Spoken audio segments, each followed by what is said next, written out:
시작부터 1차 붙었다며 연병하는 하시다의 모습이 나오는데요. 그런 하시다를 보며 너 입으로 재수 없다며 질색하는 귀여운 마키의 단독 클로즈업은 오른쪽에 기둥 프레임과 왼쪽에 하얀 옷을 입은 하시다 덕분에 더 집중이 잘 됩니다. 당연하지만 학원을 그만둔 요타스케도 1차에 합격했죠. 2차를 5일 남겨둔 시점에서 야구치가 가장 불안해하는 것은 역시 색이었습니다. 그런 야토라의 불안감을 드러내는 장면에서는 마침 무채색으로 칠하는 모습을 보여주면서 불안한 감정과 색에 자신 없는 모습을 더욱 잘 보여주고 있죠. 면접 시간에 이런 불안을 이야기하자 전에는 색을 공부하는 걸 반대하던 선생님이었지만 이제는 1차도 붙었으니 한번 공부해보라며 응원해주는데요. 이 면접 장면의 구도를 보시면 1차 시험 직전 마지막 면접 때에 비해 둘 사이에 단절을 나타내는 구도가 많이 사라졌습니다. 그때는 아직 야토라가 자신이 즐길 수 있는 그림이라는 개념을 깨닫기 전이었던 만큼 그걸 깨닫고 1차도 합격한 지금은 둘 사이의 구도를 훨씬 부드럽게 풀어주고 있죠. 언뜻 둘 사이를 나누는 느낌을 줄 수 있는 블라인드와 벽 사이 경계선에 야토라가 완성한 그림이 놓이면서 그 경계선을 허물고 그러면서 동시에 화면에는 커다란 사각형 3개가 함께 놓이면서 안정감이 있으면서도 시각적으로 즐거운 구도를 만들어냅니다. 본격적으로 색에 대한 질문이 들어가는 장면부터는 다시 둘 사이에 경계선이 생기지만 그게 1차 시험 때처럼 갈등의 느낌이 아닌 순수한 질문과 대답의 뉘앙스고 그런 부분이 오오바 선생님의 개쩌는 어깨 덕분에 경계선이 일부 가려진 구도로 드러납니다. 면접을 끝내고 돌아가려는 야토라에게 선생님은 혹시 최근에 류지를 만난 적 있는지 물어보는데요.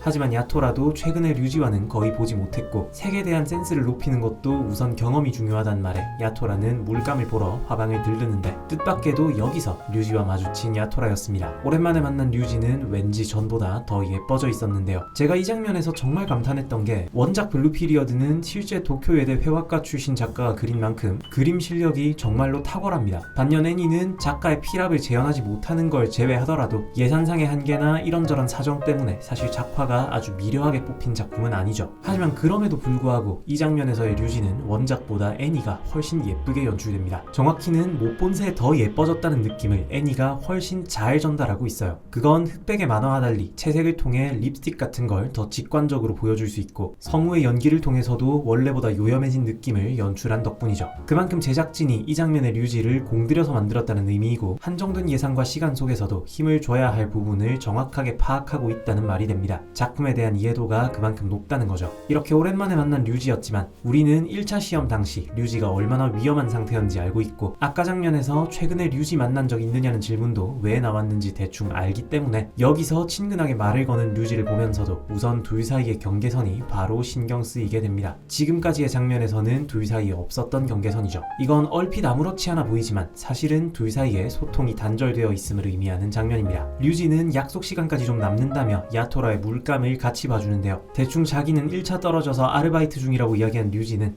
버밀리온이라는 빨간 물감을 좋아한다며 집어듭니다. 그리고 그 물감의 안료에 대해서 설명해주는데 이 설명 장면도 정말 좋았죠. 버밀리온의 천년 안료는 진사라는 광석인데 무척 아름다운 색을 가졌지만 동시에 독성이 강해서 옛날에는 진사가 있는 광맥을 캐러 가는 건 사형 선고나 다름없었다고 합니다. 그런데 이런 설명을 해주는 류지의 표정은 뭔가 씁쓸해 보이죠. 그것은 이 안료에 대한 설명이 지금 류지의 상황과 비슷하기 때문입니다. 지금까지는 그냥 예쁜 색의 의미만 가지던 붉은색이 류지의 설명으로 인해 겉보기와는 달리 독이 있는 위험한 색이라는 의미를 추가로 가지게 되었는데 그런데 류지는 그 붉은색의 카디건을 몸에 두르고 있죠. 진사를 캐러 가는 건 사형 선고나 다름없었다. 지금 그 색을 두르고 있는 류지가 겉보기와는 달리 굉장히 위태로운 거의 죽음에 가까운 상태임을 말해주는 대사입니다. 참고로 이 장면의 카디건도 원작에서는 원래 그냥 체크 무늬 옷입니다. 원작은 어차피 빨간색을 표현할 수 없으니 체크 무늬를 쓴 거지만 그걸 애니가 그대로 옮기지 않고 붉은색으로 바꿔놓은 부분도 제작진의 작품 이해도를 드러내죠. 그 외에도 둘의 대화 장면에서 화면 곳곳에 붉은색을 배치해놓은 것도 원작에는 나오지 않는 디테일이고요. 무슨 일 있냐고 물어보려던 야토라였지만 마침 이때 류지의 휴대폰이 울리고 류지는 약속 시간이 돼서 가봐야겠다며 자리를 떠나는데요. 학원 선생님한테 안부 전해달라는 말에 야토라는 네가 직접 전화라고 말하지만 류지는 이제 미대 진학을 포기했다며 학원도 그만뒀다고 대답해버립니다. 류지의 미대 포기 선언 이후 장면이 넘어가면 미술실에는 야토라의 그림만 남았는데 그게 류지가 좋다고 추천한 버밀리온의 빨간색입니다. 이 넓은 화면에서 극히 일부만 차지하고 있는데도 버밀리온은 그 색깔로 인해 순식간에 우리 시선을 사로잡고 자신에게 시선을 집중시키는데요. 이는 이 색을 좋아하는 류지의 캐릭터를 보여주는 연출로 류지라는 캐릭터가 얼마나 매력적이고 주위의 시선을 사로잡는지를 보여주지만 배경의 어두운 색과 그 안료의 배경으로 인해 지금 류지가 처한 위험한 상황을 짐작해 하기도 합니다. 야토라는 그동안 데생에서 배워온 것을 색에도 적용해내는데요. 색을 잘 쓰려면 색에 대한 감각이 예민해야 하고 그것을 예민하게 할 수 있는 방법은 우선 여러 색을 실제로 경험해보는 것이다. 그리고 무엇보다 중요한 건 자신이 왜 그 색을 써야 하는지, 저 빨강이 아니라 이 빨강이어야 하는 이유가 뭔지 명확하게 생각해야 한다. 자기가 빨강으로 뭘 표현하고 싶은지를 명확하게 설명할 수 있으면 그걸 표현하기 위해 적합한 빨강을 자연스레 골라낼 수 있게 된다. 이런 깨달음을 얻으며 야토라는 또 한 번 성장하지만 그런 와중에도 미대를 그만뒀다는 류지의 말이 신경 쓰여서 집중이 잘 되지 않는데 집으로 돌아가는 엘리베이터 앞에서 만난 일본어 반 친구를 통해 시험 당일 류지에게 무슨 일이 있었는지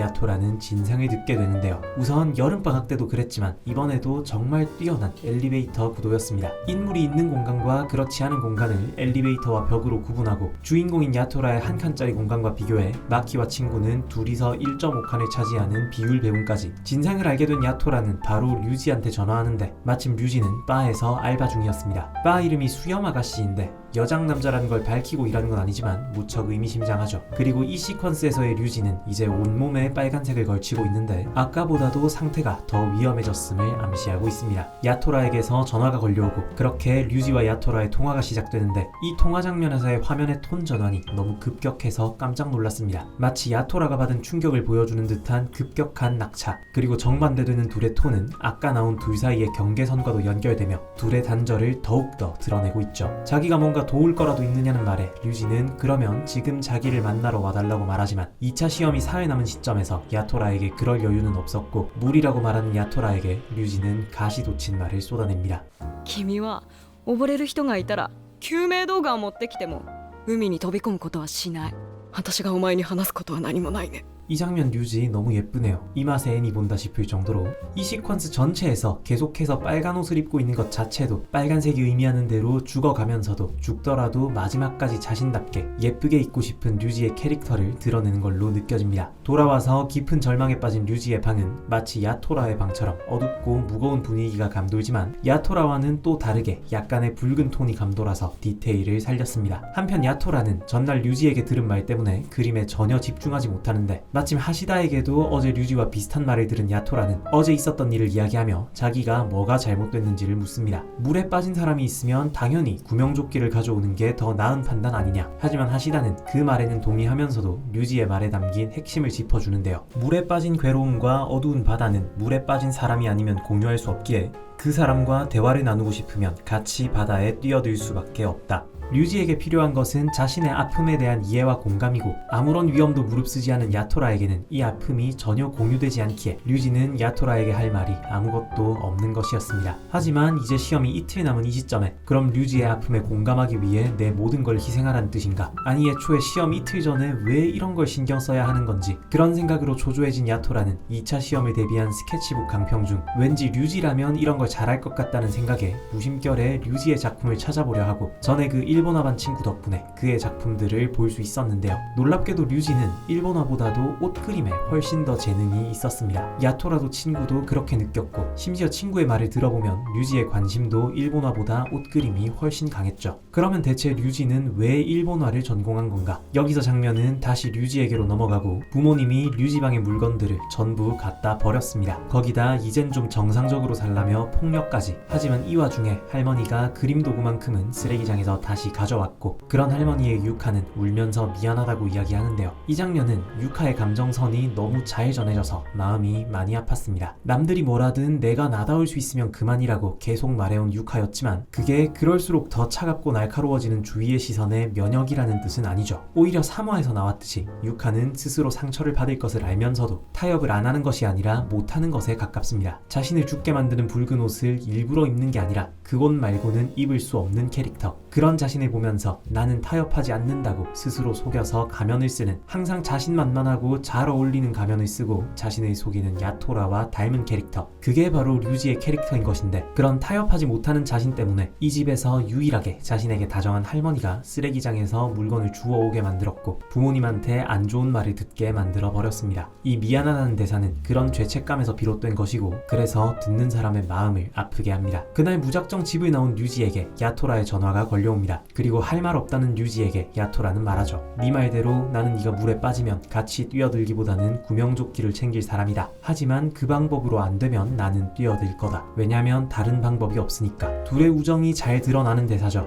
물에 뛰어들지 않고 구할 방법이 없다면 뛰어들 거다. 왜냐면 내가 물 밖에서 안전한 것보다 너를 구하는 게 더 중요하니까. 그렇게 류지는 야토라를 지하철역으로 불러냅니다. 뛰어들 수밖에 없다면 정말로 뛰어들 수 있는지 확인하기 위해 자기는 오늘 집에 안 들어갈 건데 진짜로 물에 빠지러 같이 바다로 가자고 유카가 묻습니다. 너는 정말로 물에 빠질 수 있는지? 야토라가 대답합니다. 俺は溺れないよ溺れないよう泳ぐから 지하철이 출발하고 정거장에는 아무도 남아있지 않았습니다.